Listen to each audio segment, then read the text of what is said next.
FNAF is a gigantic series, a huge series, a series so full of lore that some would even call it too big. Conflicting dates, forgotten storylines, and even more missing children. Which of these tiny details is probably a bit too much for a series with such a dedicated fanbase? Well, that's what we're exploring today. Let's do it. Let's go. In at 10, Circus Baby Human. This point is brought to you by YouTube users RubyPupstar and HNRY, or Henry, who commented on one of the older Tiny Details videos. The Circus Baby animatronic is a complex robot with the spirit of Elizabeth inside of it and sinister goals and intentions, but she's different to her Fazbear Fright's book's counterpart, who is kind of similar but also different in a lot of ways. One of the reasons being the pin-like mechanisms that cover her body. In the books and in the games she has these, but in the books she uses them to switch between her animatronic form and a realistic human form. These pins are visible on her game version of the character as well, especially in the trailer for Sister Location, but since they're not really used for anything in game, we can safely assume that they could be intended for a different purpose, so because we can't really know. But why does it matter? Well, her human counterpart is Charlie. It's an adult Charlie. So yeah, does that mean that we could have been seeing this human form in the games? Do we know what she looks like if she has a human form? Does she just have one in the games or does she not? I don't know, okay? It's a detail that just bothers me to my core since she also had to be a part of Enter and then took over our bodies at the end of Sister Location, so why, if she had this power, wouldn't she have just done it? I don't know, okay? So I just get rid of it so that I don't have to worry about it, please. For the love of God. And at 9, Jeremy. If you spend too much time looking into the names of the series, then you're going to be in for, well, a crapshoot when it comes to FNAF, because oh boy. Considering how Scott has used the first name Jeremy so many more times than anything else, the fan base is going to be attentive to it. Because the name Jeremy has been used for the night guard in FNAF 2, the first one at least, the victim of the missing children's incident who possesses Bonnie, the name of the Freddy Fazbear virtual experience game tester who ends up cutting his own face off because of glitch trap, and then another character in Security Breach, I'm pretty sure. I think there was a Jeremy in one of the duffel bag things. I don't know, okay? If you really think that Scott put every single detail into this series, and it means something special, how do you explain this? Most people write this off as a troll, which is understandable because it's Scott, but if that's the case, what other details do we think are so significant that could also be trolls? I don't know, okay? You can't just say that everything means something aside from the Jeremy thing. That doesn't make any logical sense. That's a oxymoron. I mean, kind of. It's not really an oxymoron. It's just a logical infallacy, I think is the word. Either way, okay? And it ain't Scrabble. The Shadow Animatronics are some of the most mysterious characters in the games, but we've already talked about them previously. How they were made and why only Bonnie is really aggressive has been asked for ages, ever since FNAF 2 came out in 2014. But a new question presented by G5 Studio on a recent marathon for the Shadow Animatronics asked, why the hell is Shadow Freddy the only animatronic with an actual normal name, whereas Shadow Bonnie and Shadow Dee Dee have a mix of letters, RWQFSFASXC for Bonnie and XOR for Shadow Dee Dee. Why are their names just letters? We already call them Shadow Blank, so why not just call them that? My first guess was originally that it was some form of cipher and that we just needed to decode them, but I've had no luck with Visionaire ciphers or anagrams or other cipher solving things. I don't know, okay? It was basically, this was MatPat and the survival logbook, but me. I got nothing from trying to unscramble it. I got nothing from trying to cipher it, then unscramble it. It was a whole thing.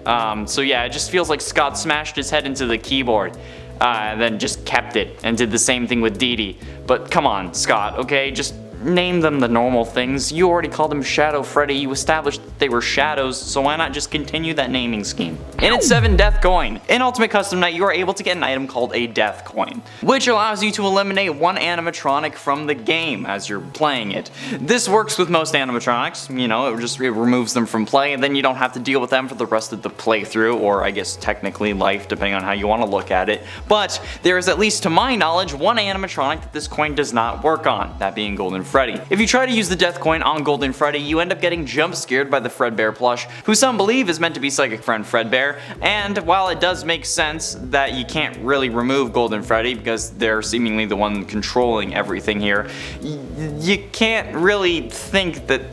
Just why? Okay, why make it the Fredbear plush too? Like, come on, this is supposed to be the animatronic that's giving us the most grief, depending on how you think that this situation is playing out. So, come on, why is it that Fredbear is the one scaring us? Okay, we gotta take that with a grain of salt, okay? Because honestly, it may not even have that deep of an impact. And no, I don't mean the movie, okay? And at 6, Arcade Conspiracy. The Arcade Conspiracy from Security Breach gets its name from one of the duffel bags that you can find within the game, where we learn that something else seems to be going on in the Mega Pizzaplex other than, you know, what we're actually trying to fight.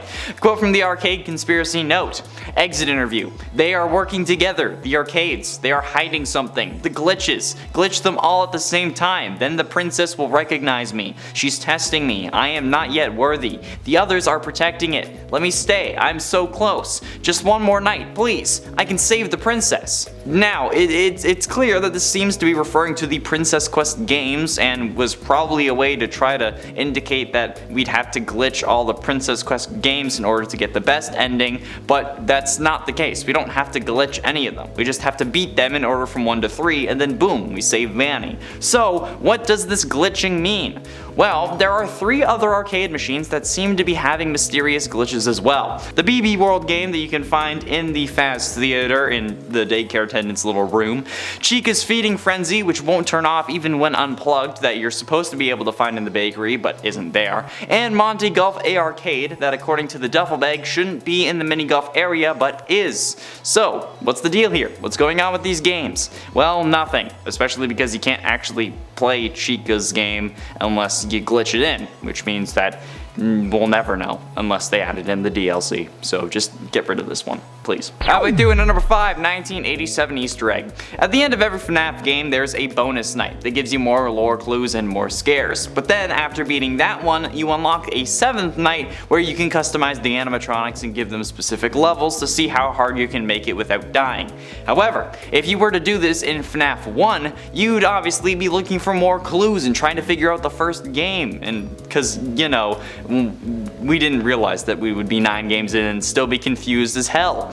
But if you tried to solve this by being a little sneaky little security guard and inputting the animatronic levels to be 1, 9, 8, and 7, the year of the infamous bite that we learned about in this game, you'd end up getting instantly jump scared by Golden Freddy, which is funny because people thought that this meant that Golden Freddy did the bite, but it wasn't. He did the bite of 83, and that wasn't even Golden Freddy, that was Fredbear. But I don't know, okay? If you end up thinking about it too much, you'll see it as an implication that Freddy caused the bite of 87 and that Jeremy was probably the victim who got bit, but then that would also have to mean that he was possessing Golden Freddy, and then that would make you ignore the missing children's incident since that takes place 2 years later.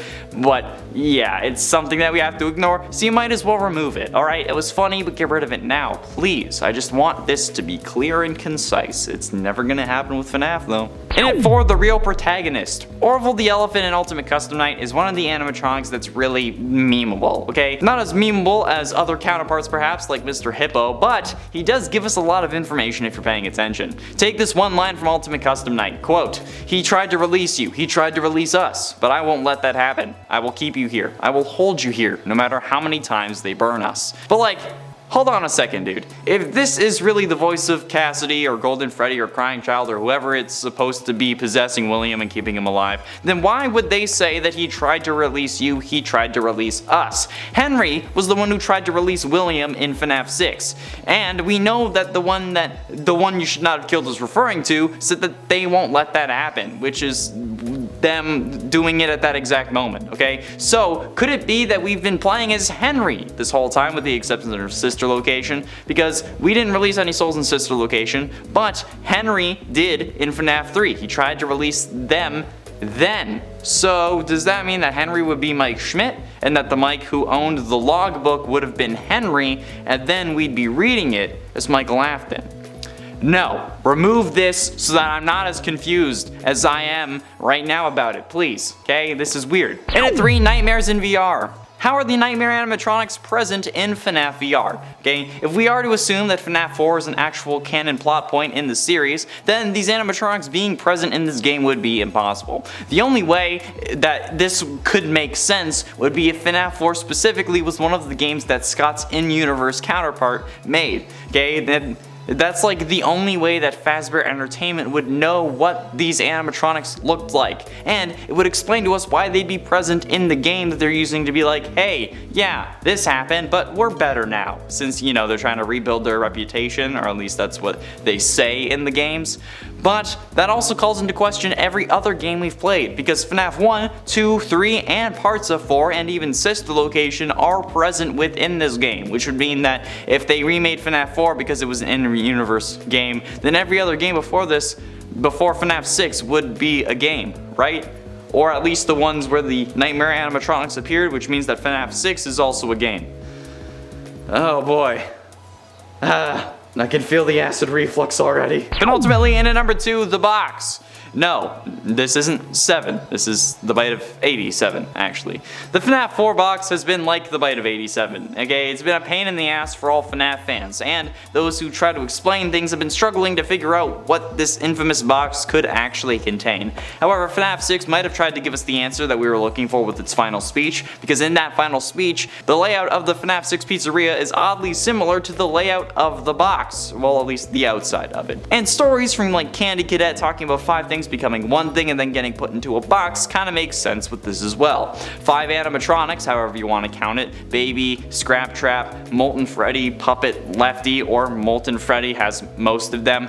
However you want to work it out, even if you include your character, 5 things are becoming one fire in the smoke that is Freddy Fazbear's Pizza. And while William might have survived, kind of, maybe, could be what this box is trying to represent. The box being reality and William also being able to escape it. I don't know. Who knows? Not us, because they removed the reveal that was supposed to happen in a later game, and I think FNAF 6 was actually supposed to reveal it. I think that's what Scott debated it, but yeah, I would just rather the entire box be removed, rather than just the reveal, because then I wouldn't have to worry. And finally, in at number 1, Scraptrap. What the hell happened to Springtrap between games to cause this mess, okay? Like, yeah, sure, he could have been burnt in FNAF 3 because he was in a fire, but then we see him alive and well and not damaged in Sister Location's Night 7 ending cutscene. So, where the hell did all this additional damage and warping and seemingly regrowth come from? The head becomes larger, and so do his feet. I genuinely don't know how this was supposed to make sense. We know that they're like the same person thanks to Ultimate Custom Night's voice lines, but I'm so confused as to what possible process could have happened to cause this and then make him go back to normal with Burn Trap, okay? Maybe you could say the extra damage comes from like fending off animals, but that doesn't explain the fact that his head gets bigger, okay? It's like it evolved like a freaking Pokemon on other substances that I can't mention on YouTube. I couldn't think of a clever name, but like, come on, okay? My only guess is that William either broke into a warehouse to give himself a new head, but that's also impossible because his old human head is still in there. Just, I don't know, okay? Can we just remove this, please? Or just say that he was a character in a game so that we won't get confused. And speaking of confused, if you're still as confused as I am, be sure you're clicking the video that's popping up on screen now. Thanks for watching.